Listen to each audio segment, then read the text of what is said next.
करवा चौथ का व्रत आने वाला था। कैलाश पर्वत पर माँ पार्वती अपने हाथों में मेहंदी रचा रही थी। भगवान शिव उनसे बोले, क्या बात है देवी, आज आप अपने हाथों पर मेहंदी रचा रही हो, कोई खास आयोजन है क्या? कल करवा चौथ का त्योहार है स्वामी, आपको तो ज्ञात ही है इस व्रत से मेरा कितना लगाव है।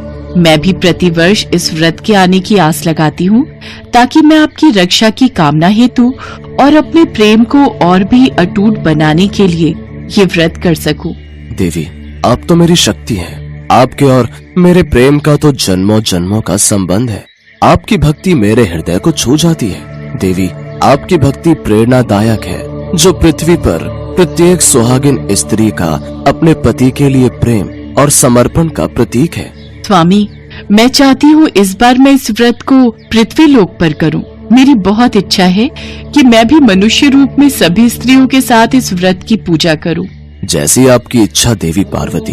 यदि आपकी पृथ्वी लोक पर यह व्रत मनाने की इच्छा है तो आपको पृथ्वी लोक पर अवश्य जाना चाहिए। ठीक है स्वामी, तो फिर मैं तैयार हो जाती हूँ। कल प्रातः ही मैं धरती लोक पर करवा चौथ का व्रत मनाने के लिए चली जाऊंगी।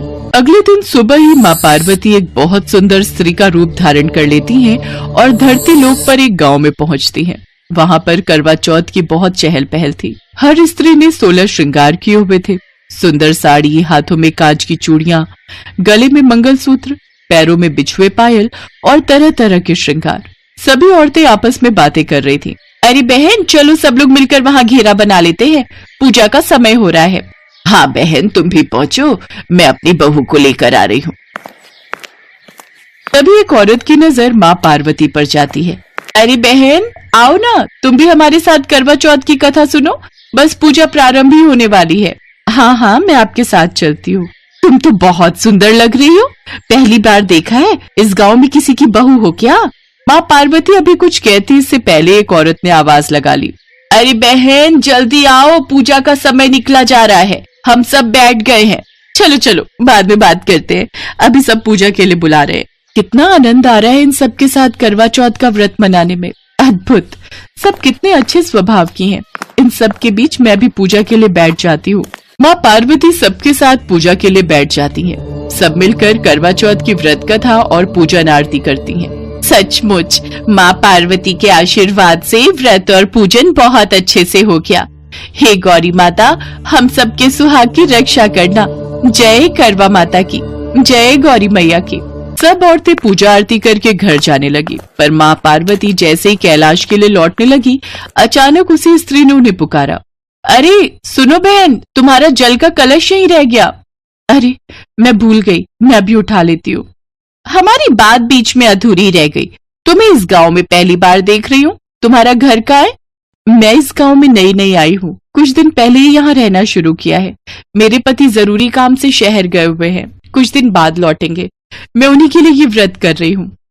अच्छा, तो तुम नई नई आई हो गांव में। एक काम करो, तुम हमारे घर चलो, मैंने पूरी पकवान बनाए हैं, हम सब मिलकर खाएंगे।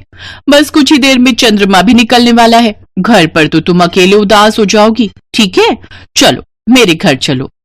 मैं और आपके घर? हाँ बहन, तो क्या हुआ, मेरे घर क्यों नहीं? मेरे घर को अपना ही घर समझो।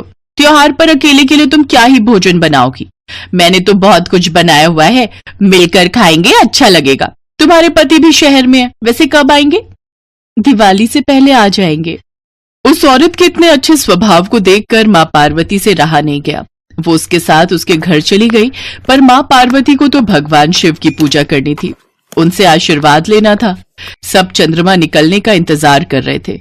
अचानक बहुत तेज आंधी तूफान आने लगा, आकाश में काले बादल छा गए। अरे सुशीला बहन, अब चंद्रमा कैसे पूजेंगे? आकाश में तो कुछ भी नजर ही नहीं आ रहा। अंधेरी और तूफान से चंद्रमा बादलों में छुप गया है। बिना चंद्रमा के दर्शन के हम व्रत कैसे खोलेंगे? अब तो एक ही रास्ता है कि माँ पार्वती से प्रार्थना करें कि वो हमें चंद्रमा के दर्शन करवा दे। चलो हम सब मिलकर माँ पार्वती से प्रार्थना करते हैं। सब स्त्रियां माँ पार्वती से प्रार्थना करती हैं कि आसमान साफ हो जाए और उन्हें चंद्रमा के दर्शन हो जाए। सुहागन स्त्रियां भला क्या जाने कि माँ पार्वती स्वयं उनके बीच खड़ी हैं। सुहागन स्त्रियों की प्रार्थना माँ पार्वती स्वीकार कर लेती हैं। उस औरत को साधारण स्त्री के रूप में माँ पार्वती साक्षात दिखाई दे रही थी। अचानक ही माँ पार्वती अंतर्ध्यान हो जाती हैं। आंधी तूफान रुक जाता है, मानो कुछ हुआ ही ना हो। आसमान साफ हो जाता है और सब स्त्रियों को चंद्रमा के दर्शन होते हैं। तभी वो औरत बोली, माँ पार्वती, ये सब आपका चमत्कार है। मैं जिस स्त्री से बात कर रही थी वो तो साक्षात माँ पार्वती थी। इसका मतलब मेरे घर में माँ पार्वती के चरण पड़े थे। हे मैया, आपने तो मेरे भाग्य ही खोल दिए। आपकी जय हो माँ। आप हमारे साथ करवा चौथ मनाने के लिए धरती पर आई। हाँ बहन, वो जो बहन 16 श्रृंगार किए हुए थी वो वास्तव में माँ पार्वती थी। आज उनके चमत्कार से ये आंधी तूफान रुक गया और हमें चंद्रमा के दर्शन हुए।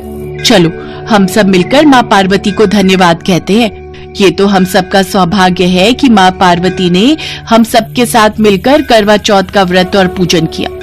उधर माँ पार्वती भी कैलाश पर्वत पर भगवान शिव की पूजा करती हैं और उनके हाथों से जल और भोजन ग्रहण करके अपने करवा चौथ के व्रत को पूर्ण करती हैं।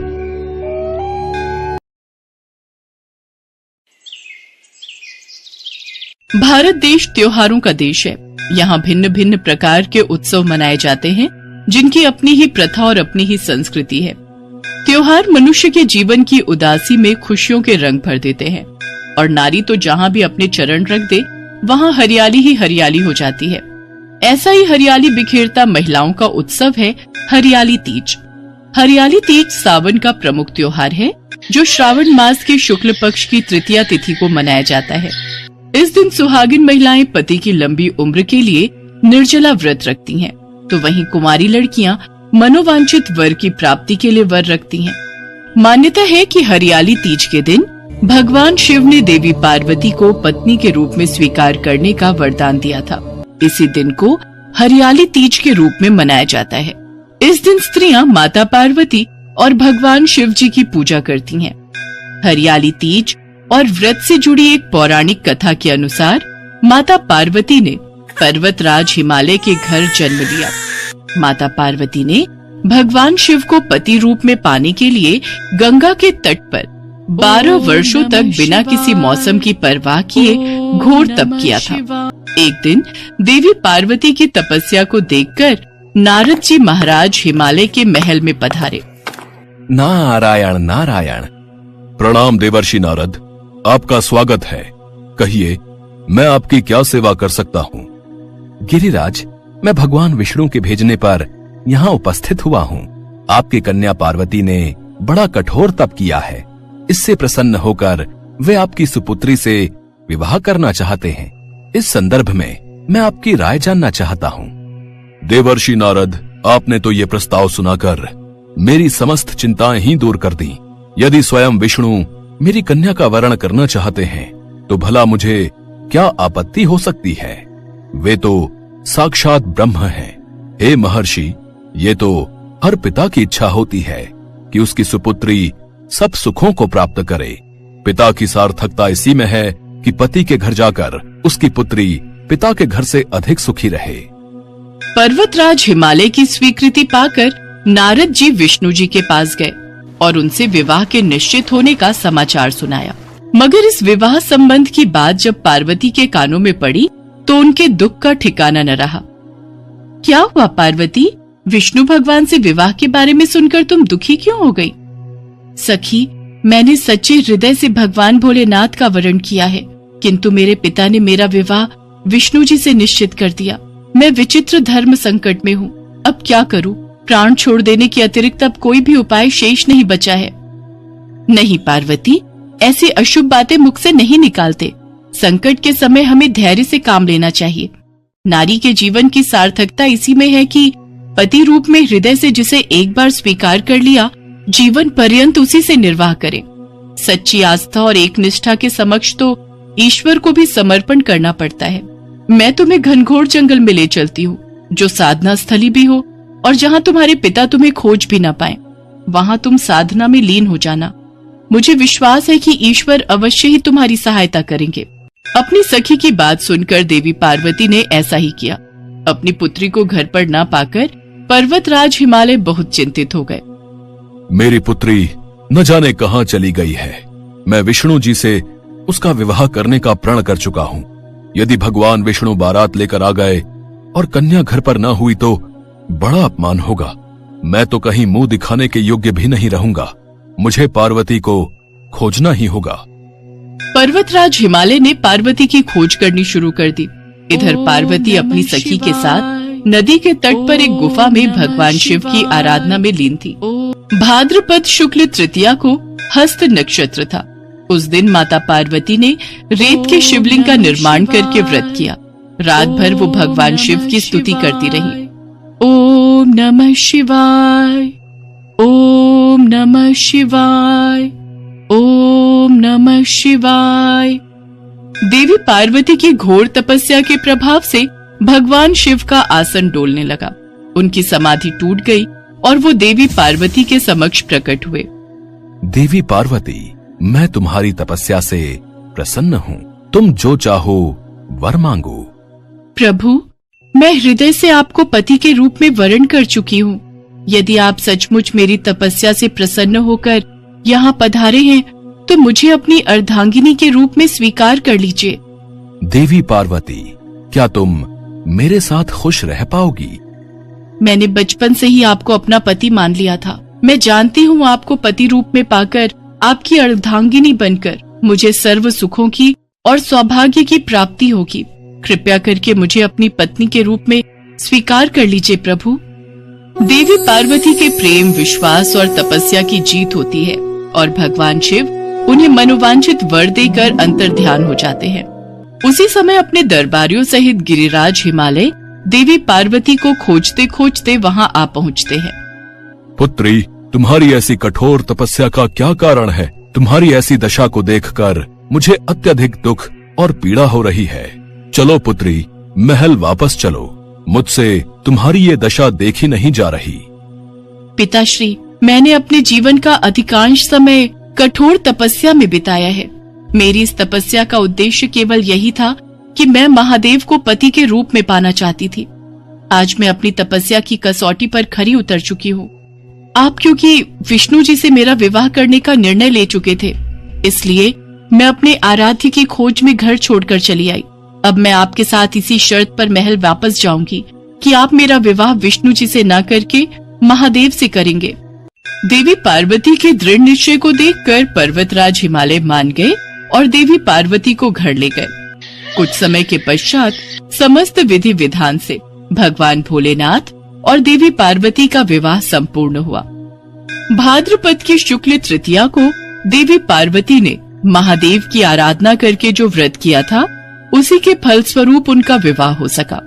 भगवान शिव के वरदान के कारण उस दिन से हरियाली तीज का व्रत प्रारंभ हो गया।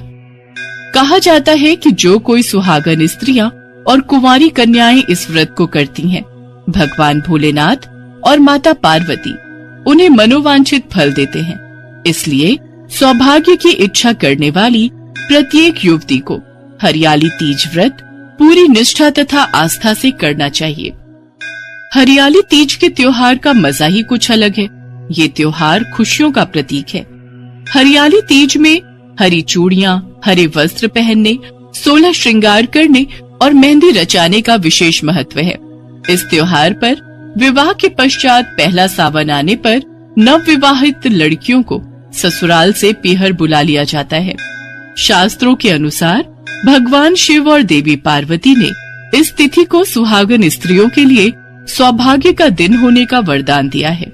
ऐसी मान्यता है कि इस दिन जो सुहागन स्त्रियां भगवान शिव और देवी पार्वती की पूजा करती हैं और माँ पार्वती की तरह ही तीज का व्रत और त्योहार करती हैं, उनको सुख सौभाग्य की प्राप्ति होती है और उनके परिवार में सदैव खुशियाँ और हरियाली छाई रहती है।